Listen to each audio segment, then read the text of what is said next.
It is early in the 1780s, and the rugged territory, long known to scouts and surveyors, is attracting increasing numbers of settlers from the east. Along the wilderness road they come. They trudge northwest. Behind them, the struggles of the Revolutionary War. Before them, the conquest of a wilderness. The journey is long and arduous, but it leads to a land of promise. And for Walter Taylor and his friend George Simmons, that is enough. These men have fought for freedom. They intend to make it real. A purpose fully shared by Mrs. Taylor and Mrs. Simmons, women of dauntless courage.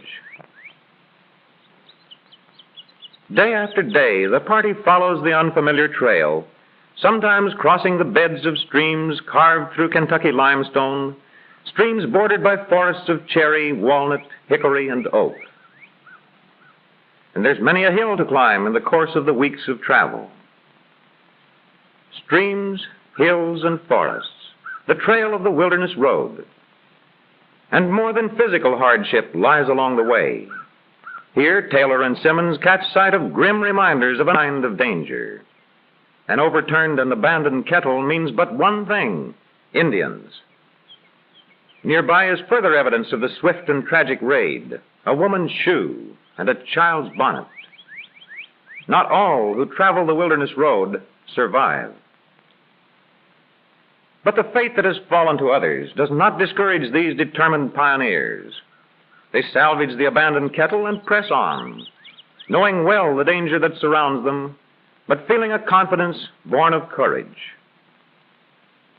So the long days pass on the march, while the evenings bring pauses for the night in camps beside the trail.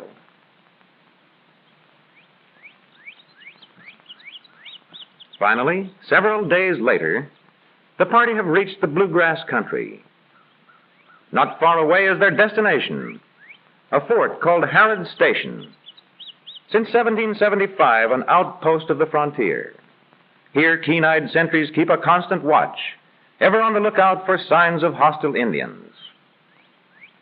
Within the fort enclosure lives a small community of settlers, some of them permanent residents, others temporary visitors, all of them busily engaged with the tasks of the frontier. Now from his post, the sentry catches sight of the group of new arrivals. They will be more than welcome here at Harrod's Station. Newcomers to the frontier mean so many more strong arms skilled in the use of rifles, so many more stout hearts to aid in the winning of a wilderness. And to the travelers, arrival at the fort means the often dreamed of end of a long, wearisome, and dangerous journey. Little wonder that there is rejoicing all around as fort dwellers and newcomers greet each other. The people of the fort community know all too well what the long trek from Virginia has meant. It's good to see you again. They, too, came over the wilderness road not so long ago. A common purpose, a common faith unites the pioneers. During their stay at the fort, the Taylors share the cabin of the Carters, friends known in Virginia. Household tasks are likewise shared. And as Mrs. Carter tends her baby boy, Mrs. Taylor busies herself with the cooking, while little Mary Carter winds balls of rags for weaving. At the fort spring, Ruth Taylor fills a wooden water bucket. Nearby, her brother John milks the family cow, kept inside the fort enclosure, along with other members of the fort's animal population, highly prized possessions of the little frontier community. So life at the fort goes on, with tasks for each and for all. Lye from wood ashes is laboriously stirred into an iron kettle of boiling animal fat.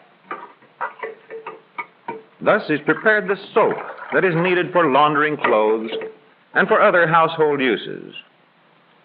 At the shop of the fort carpenter, Walter Taylor's host, Mr. Carter, is showing him the tools he can obtain here to equip himself for farming. A good strong plow, shaped by the carpenter's skillful hands now engaged in fashioning household furniture. A broadaxe will be needed for hewing the timbers for floors, for tables, and for benches. Yes, the carpenter, just now completing a stool for a fort household, can readily supply a number of Taylor's needs.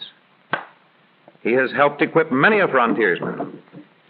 Now to locate Taylor's farm site. We'll take old Jim Bradley with us. He knows this territory better than any man in the fort. How's the land around here, Mr. Bradley? Well, now I'll just tell you. If a man plants his land in corn and takes good care of it, he'll get 100 bushels to the acre. With middling care, he'll get 75, and if he don't plant at all, he'll still get 50. They say at the fort that sometimes Jim Bradley does exaggerate just a little. But he scouted this territory years ago, and he knows every hill and stream. In the busy life of the fort, schooling for the children is not neglected. A clay-floored cabin serves as a classroom where elementary lessons are provided for youngsters of widely varying ages. What letter is this? A. Now for another letter, but first the A, drawn with charcoal, must be erased. Perhaps the next letter will not be quite so easy. What letter is this? There seems to be a difference of opinion.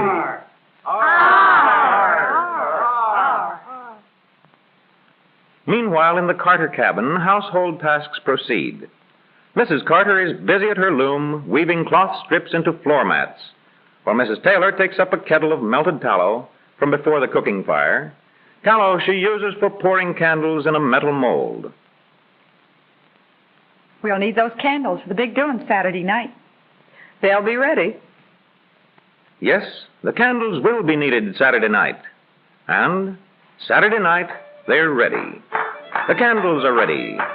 The chicken fixins, too. And the corn doings, too.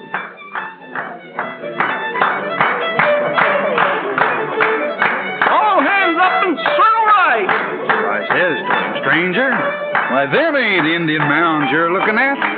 Them's Tater Hills. Little old Tater Hills.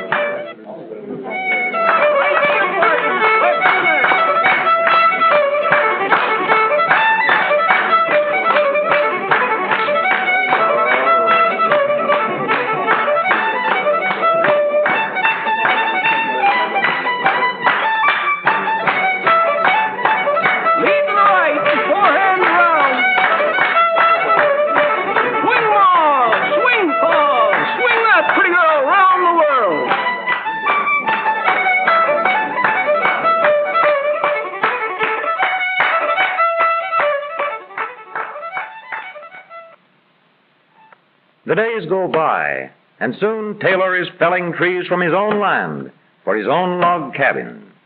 As the trees are felled, John carefully trims them, while nearby, friends proceed with the work of fitting trimmed logs into the rapidly growing cabin. And as new logs are made ready, they're carried to the builders, while Henry, the faithful Taylor slave, continues with the tree cutting. Yes, Taylor owns land now. 170 acres, and soon he'll have a new home. But before the cabin is finished, the walls must be carefully chinked with chips of wood and good firm clay. With this task, too, friends help. As the cabin nears completion, Henry begins plowing the Taylor land in preparation for the planting of the first corn crop. The plow is new to this soil, and it brings the promise of a richer, freer life. At last, the day arrives when the Taylors are ready to leave the temporary haven of the fort to establish themselves in their new frontier home. Goodbye. Bye. They go forth alone, but they travel toward the freedom that is their goal. Darkness is beginning to envelop the Kentucky hills and forests as the Taylors complete their journey. But now they are home. They are on land that is theirs, and theirs alone. And with land, a man can be free. Presently, as the smoke from their fireplace rises against the evening sky, the Taylors, proud and secure in their pioneer faith, face the radiant west that beckons still. If things don't go right, we can always move on. Let's not think about that. Not yet. No, but it's good to know there'll always be freedom out there. Freedom out there.